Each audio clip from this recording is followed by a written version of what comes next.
Good morning. I'm just going to analyse a game from the 1700s. It's between, on the white side is Francois-Andre Dancian Philidor, more about him later, but on the black side is NN, which is usually an abbreviation for no name or not known. But often it means too embarrassed to admit that it was me who played this rubbish.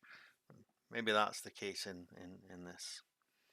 this circumstance. So, Francois-Andre Dancian Philidor. Yeah, who is he? Why are we going way back to the 1700s to look at a chess game from then? Well, Philidor is famous for the expression, the pawn is the soul of chess. And he certainly demonstrates it in this game. And he was the first who gave to the world the idea of pawn structure and why it is important to have a good pawn structure, and really demonstrated that take care of your pawns and they will take care of you. But as well as being a chess player, he was a musician, he was a fencing instructor, and he was a dancing instructor. A really multi-talented man, a genuine Renaissance man who travelled and played chess all over Europe. Uh, the games that we have recorded from Philidor are often played at odds or played against much weaker players, so aren't particularly instructive. But he wrote a fantastic book called L'Analyse de le jeu des echecs, clearly written in French. And yeah, it's in the games, in his books, his ideas really shine through, and this is an example from the book L'Analyse, as it's often called. Yeah, and as well as saying that the pawn was the soul of chess and being known for dancing and sword fencing, there's also an opening named after him, the Philidor opening. I often call it the Philidor opening, but it isn't absolutely ridiculous. But it is slow and maybe a little bit weak. You don't see top players playing it so often, and almost never in classical chess, because if you've got time, you find a way to solve the problems. But in quicker forms of chess, it can be a useful surprise weapon. There's also the Philidor position, a known position for how to win a particular type of king and pawn endgame. And yeah, and the Philidor mate, a well-known checkmate structure. But here we're going to be looking at how and why Philidor thinks that the pawn is the soul of chess. So Philidor has the white pieces, e4, best by test, even in the 1760s. e5, great. King's Gambit, an old favourite of mine. Love it, love it. I don't. What's the point of giving away? Because you're giving away a pawn. It is a gambit. Why would you give away the pawn? Because if black takes the pawn, then white gets a huge centre.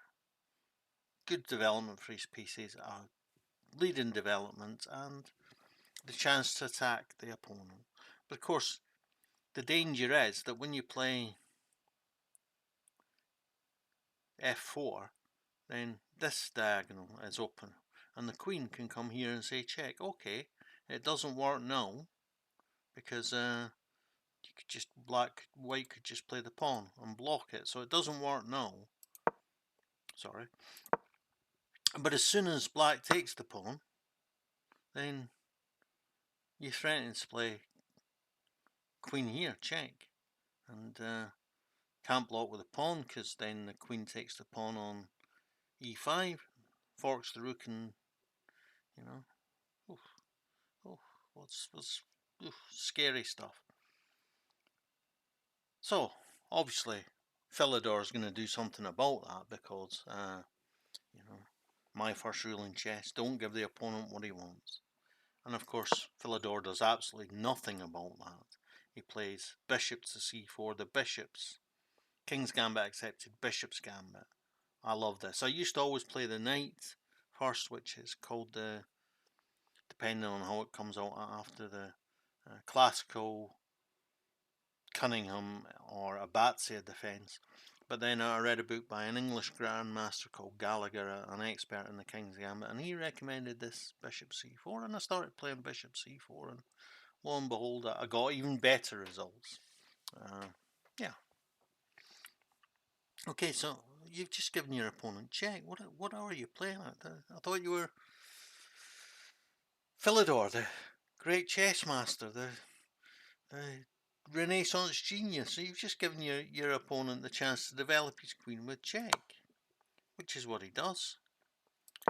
The point is, yeah, the knight is coming to c3, to f3 and threatening the queen, but also on f1, the king is on a reasonably safe square. One of the dangers with the King's Gambit is that the bishop can come to c4 and say check as well, and or threaten the square, but it's not threatening. The king's not there. You know, it's not there. He's not going to be castling normally, so the bishop can't develop to c4, c5 with an attack. So, you know, there's two things with it.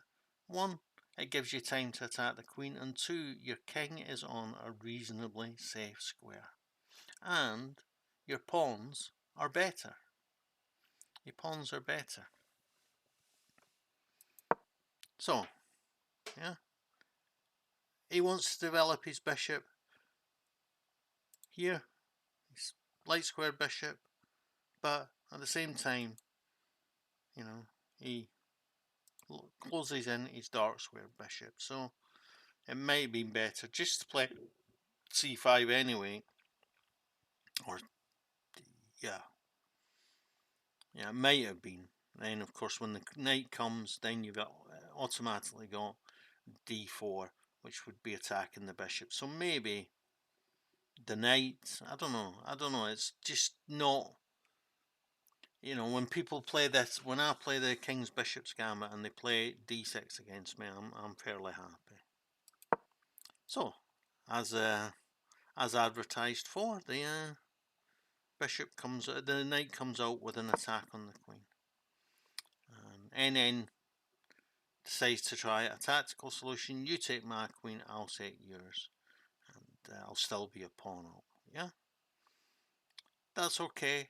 I just point out that if he plays knight to c3, then the queen is defended, then he's threatening to take the knight, and when the bishop takes the queen, the knight takes the bishop and wins a piece. So he has to do something about that. This isn't what Philidor chooses. One of the reasons one plays the King's Gambit is that it allows you to get pawns on d4 and e4, a very dominating center, which makes development harder for black. And since you've already developed pieces instead of defending your pawns, it just makes your leading development even stronger. And of course, one thing with the playing the pawn to d4 is that it automatically is an immediate attack on the pawn on f5, which NN defends by g5. Now, in some variations of the King's Gambit, in the classical variation, this g5 isn't so bad, but with the queen there, it is a bit awkward for black, and it quickly becomes a pawn weakness, pawn structural weakness. You know, holes here and here are created. Alright, the bishop here is defending those holes at the minute, but do you think that's going to be staying there forever? I don't. But Philidor knows we're in the opening. What counts is playing some development. So now, he's not threatening to win a piece by taking the queen, but if he takes the queen and the bishop takes and the knight takes and then the pawn takes the knight to level up the pieces. Then the bishop takes the pawn, and black would be left with pawns here, here, here, and here. All three which would be weak. And it would still be behind in development. And especially with the king gone, it's easy enough for the king to come to f2 to allow the rook access into the game, and castle by hand if necessary. So, you know, it is a threat. Not as strong a threat as it was, but it is a threat. So he doubles up to maybe take the knight, and then force the pawn to come to f3, either before or after the queen swap. So maybe this is something for white to be worried about. But he's not. The pawn is weak here, and he goes to attack the pawn. Okay, he can't take the pawn at the moment because the rook is undefended. But there's two ways to do something about that. One can play the king to g1 or to f2. g1 the king defends the rook, f2 the queen defends the rook, and then you're threatening to take this pawn. And let's face it, that pawn is undefended, except by the queen, but that's attacked by the knight. So you know, it's a serious threat if you get time to play f2 or g1. No, it's still the case that because the rook is behind the queen, there will still be a threat if you can defend the rook. Now in this case, defending the rook with g1 doesn't help much because then you can take and it's check, and then, you know. So white plays f2. Now he's threatening, really, to take this pawn. But in this instance, black can probably do best by actually taking the pawn. It's still a big weakening of his structure, but you know, taking the knight on c3, because the knight on c3 is one of the pieces which pressures g5.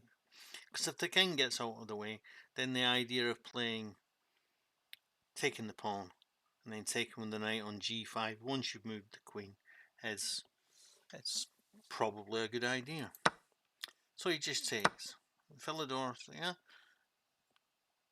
he doesn't want to swap the queens off yet because he knows he's got a kingside attack, and he knows that this threat is actually fairly good. So it's still a threat to take, because then you have to take with the queen, and then you're left with a very poor pawn structure.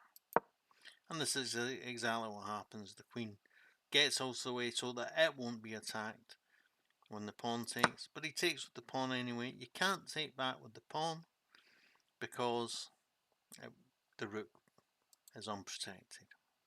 A common theme in the King's Gambit. So he takes with the queen, but look at the pawn structure. Doubled and isolated pawns, couldn't be weaker. Isolated pawn. The isolated pawn is passed, and so it has to be taken account of all the time. But three weaknesses. Look at the pawn structure for Philidor, with 6 pawns altogether. And it's not just that they're weak, these pawns are separate islands. So these pawns can defend each other. These pawns must be defended by pieces. Alright, they're all defended by pieces at the moment. That's obviously not going to last. They can't last. And plays to e2 with the knight, and suddenly he's got 2 attackers on the pawn on f4, which no longer can be defended. Yeah, he plays a knight to d7, maybe with thoughts of castling queenside. Yeah, fair enough. Philidor takes with the knight and not with the bishop. Sometimes we've got a choice between taking a piece or a pawn with a couple of pieces. One of them which gives us an immediate threat, and one of them which gives us a chance to play a discovered attack. When the knight moves now, the queen is automatically attacked. It isn't a hard and fast rule, but often it is the case that that playing the discovered attack is better than playing for the discovered attack is better than playing the immediate attack. There's also one thing more, is that the rook can now come to h5, supported by the knight, and stop this pawn coming forward and take control over important squares. So the queen goes back, and then there isn't any point in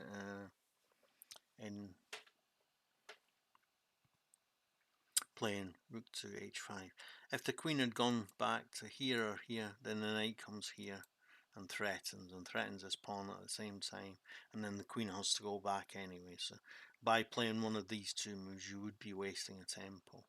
So yeah, good that he done that, but now he can't castle long anymore.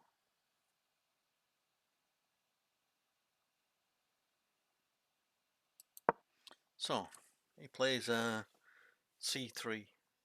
Lovely, well defended pawn structure, but also it opens up the possibility of playing queen to b3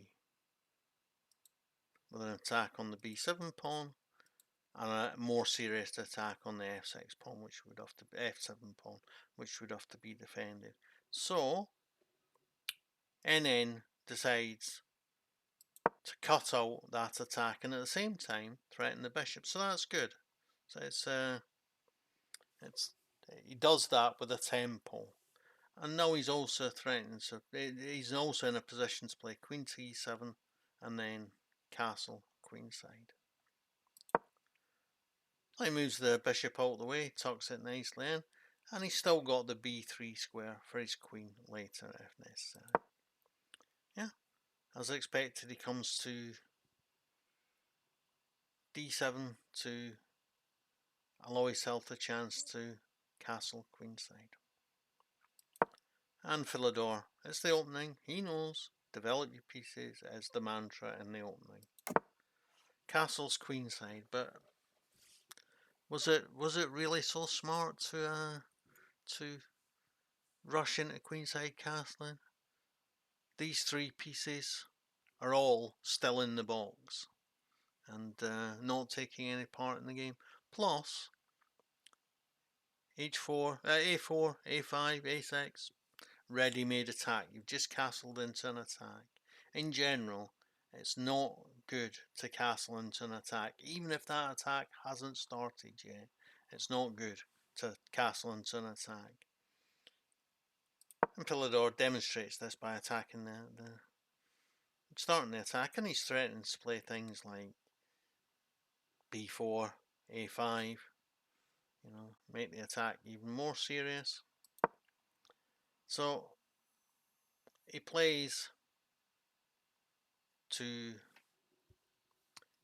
b8 because otherwise when the pawn comes here the knight would have had to go to h8, a8, and then it's never coming out of there. So he's opening up the f8, c8 square for his knight, but what a terribly cramped position that becomes for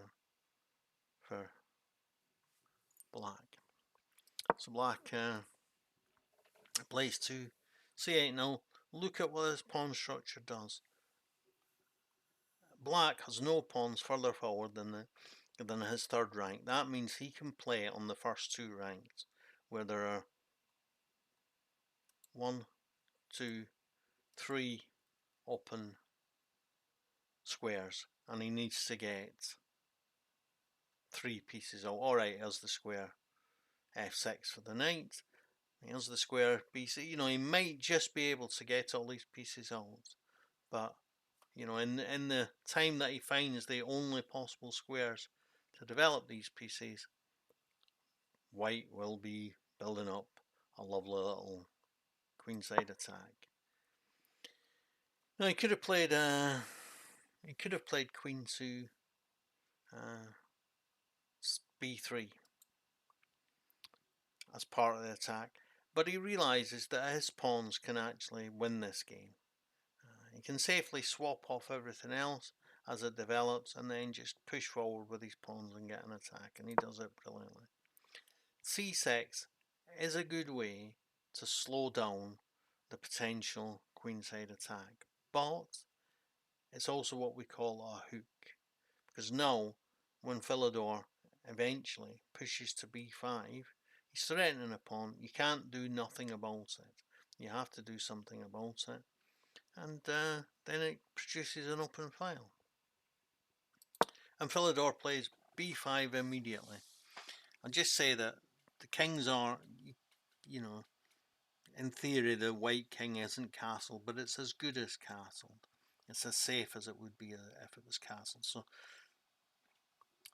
practically, the kings are castled on opposite sides of the board, and when the kings are castled on opposite sides of the board, it's a general principle, not always right, but general principle that you don't count the pawns.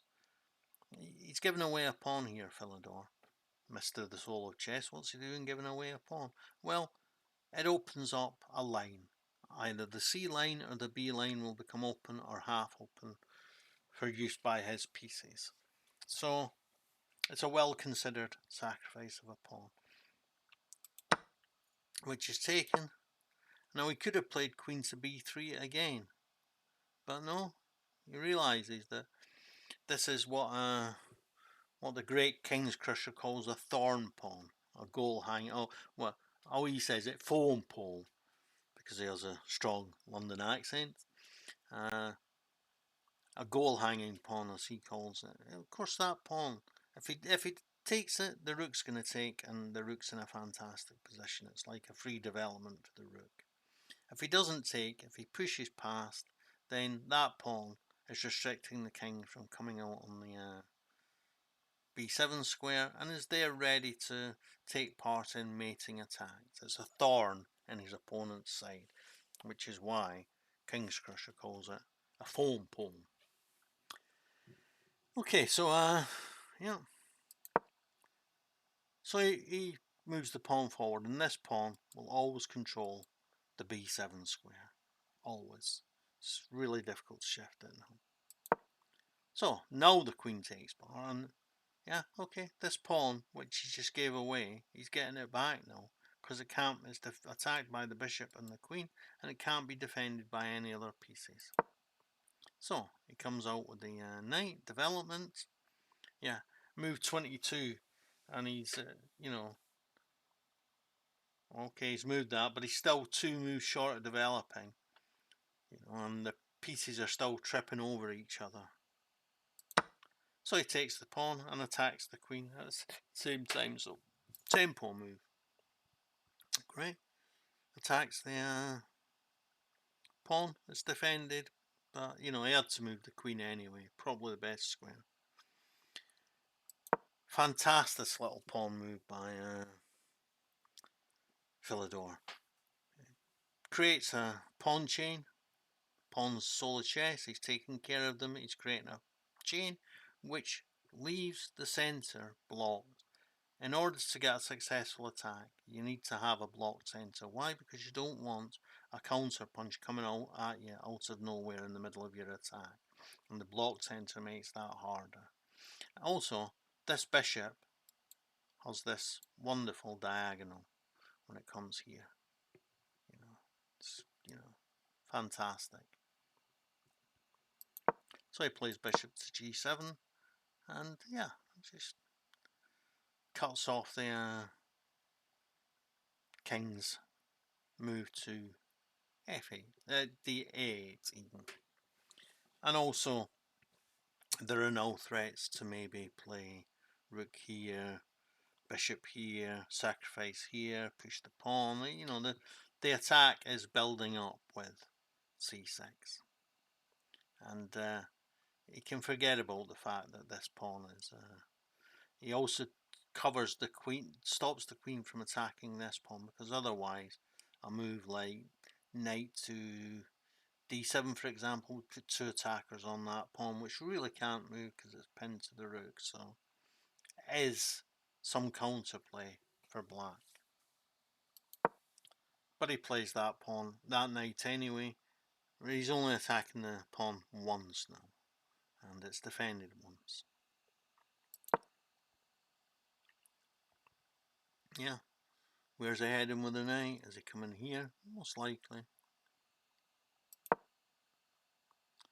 But he comes back to threaten to take the powerful bishop on c6. So he takes that. Great. A fantastic little pawn move again. You know, it means that the bishop can't stay on the square e5. That means that when Philidor's bishop comes to d4, he's no choice but to swap off. Brilliant. And open another line for black. And notice how these pawns, he's taking care of them. They're all working with one another. They're all, you know, in good positions to defend each other. So he takes, and now there might be ideas of moving a rook to the open c file, which only he is ever going to be able to control, and then moving the bishop someplace to attack the queen. Who knows? But Philidor tries to get himself more space. Sorry, NN tries to get himself a little bit more space. And Philidor, lovely jubbly. You could have thought maybe he's going to play rook here and do this kind of attack, but he just takes care of things first. You know, the pawn is the soul of chess. I'm going to take care of my pawns, and he does that with king to f3. Lovely little move. So maybe he's thinking that he can double pawns, double rooks, and say check here and pick up this queen. Yeah, you're allowed to dream. Not this rook, not b1, but c1. Yeah, maybe it looks a little bit difficult to understand, but really, yeah, it's clear. He wants both rooks on the c file, he wants the bishop on b7, and he wants to be saying checkmate eventually on c8.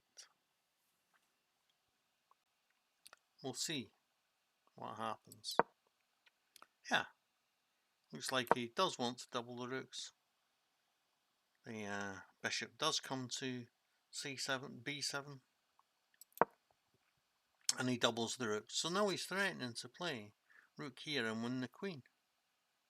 Not a problem. Philidor says check. Well, rook for a knight. Was that sensible? Oh yeah, it's not a rook for a knight. It's a rook and bishop for a knight and rook. So a completely even trade. He didn't have any choice. He had to take since it was otherwise checkmate. And so yeah. And guess what's going to happen now? Of course, the rook comes to c1 to say check. And the queen doubles up to threaten checkmate on c8.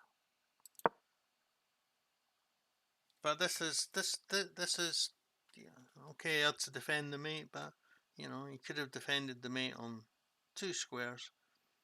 He could have gone to d8 where he was defending also c7 as well. But he plays this because actually, if white is careless enough, maybe plays the pawn then queen here check, and then he'll be able to play rook here check, and then queen here mate. White can still lose this game if he's careless enough. But no, Philidor's not careless enough. And again, look after your pawns, and they look after you. He's looked after his pawns, and now he's got a pawn to play to e5 and cut the queen off from its only attacking square, and at the same time attack the rook and say no, get out of here. We're not having that kind of thing. So the rook goes back, and queen to c6, threatening to take the queen. Is there a good place the queen can run away to? Probably not. Probably not. So then he takes, and of course Philidor is happy to straighten his pawns out, and he's got a passed pawn on the 6th rank, and he can support it with another pawn, and his pawns are in two clumps now, but isolated, isolated, isolated, nowhere to go. Oh, pass pawn. Yeah, we don't need to worry about that. It's a wonderful pawn structure compared to black's. So, he comes to attack the pawn, and he defends it. Again, the pawns look after each other brilliantly. This is looked after by the king, not by another pawn. And all of these are weak. These pawns are weak and will soon fall, and a pawn will become a queen soon enough. So he pushes the pawn. He's got to do something. Attacks it immediately. Got to defend it. Takes the open file. Fantastic. The king can stop the pawn if necessary. So what a clever way to get control of the only fully open file on the board. Brilliant. With a little bit of pressure on the pawn. And now he's threatening to come to a8, take the pawn, and get a queen some way.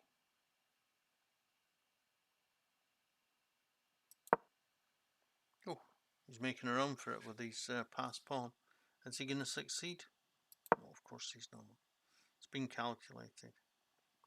So, Philidor defends his pawn and attacks NN's pawn. NN attacks Philidor's pawn and defends his pawn. Philidor says check. He can't take the A pawn because of pawn to c7 and then queening, so he has to get back in his box.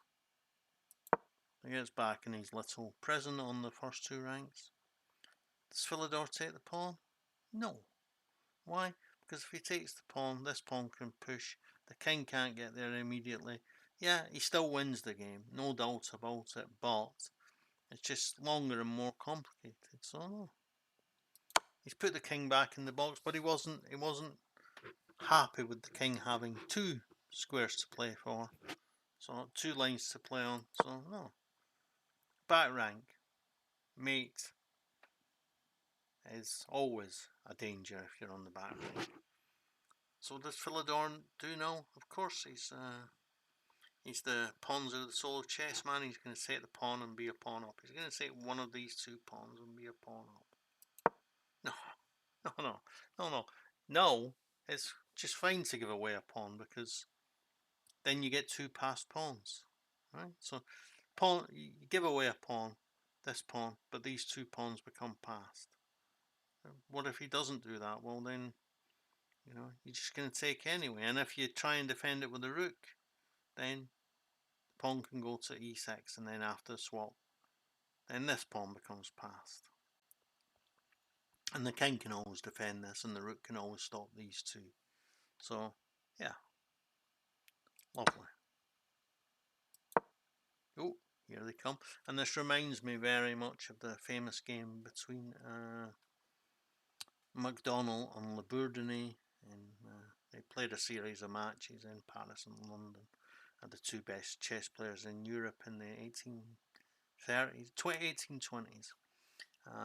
Labourdonnais, the Frenchman, came out on top because of Philidor.